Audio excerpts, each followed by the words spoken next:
La revue patronale, c'est l'essentiel de l'actualité économique de la semaine écoulée. À la une de la semaine du 1er au 5 août 2022.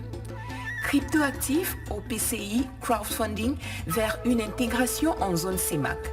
Concrètement, le nouveau champ d'intervention de la COSUMAF va être élargi pour intégrer les nouveaux types d'instruments financiers tels que les crypto-monnaies, OPCI, crowdfunding entre autres.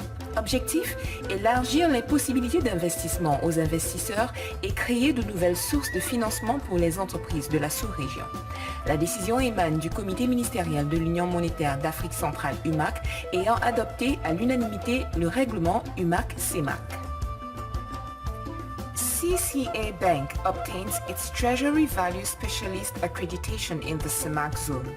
Approved at the end of the Board of Directors meeting of BEAC held on July 20th, the approval granted to CCA Bank will bring the network of SVTs in Cameroon to 22, an achievement in strengthening the presence of Cameroonian banking establishments in this market launched in 2011.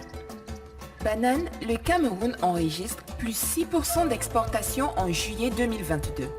Selon les données publiées par l'association bananière du Cameroun Asobacam, les 3 producteurs de bananes en activité au Cameroun ont exporté une cargaison totale de 13 203 tonnes au cours du mois de juillet 2022 en glissement annuel de plus 6%, soit une augmentation de 744 tonnes par rapport aux 12 459 tonnes expédiées vers le marché international en juillet 2021. A platform to facilitate access of Cameroonian products to the Canadian market. TFO Canada, this platform aims to promote the export of products from developing countries to the Canadian market. SMEs operating in several sectors are thus targeted.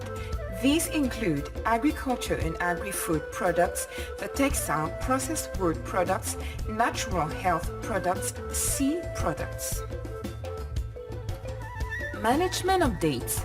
Madame Marie-Laure Edo, précédemment DGA de Citibank Cameroun, est chargée des activités trade et solutions de la trésorerie de Citibank Afrique centrale et de l'Afrique de l'Ouest, a été nommée au poste de directeur général adjoint de la Banque internationale du Cameroun pour l'épargne et le crédit BICEC. Marie-Laure Akin Aloubade, appointed acting vice president at the African Development Bank on 2nd August 2022. She was previously managing director of development and service delivery for West Africa region.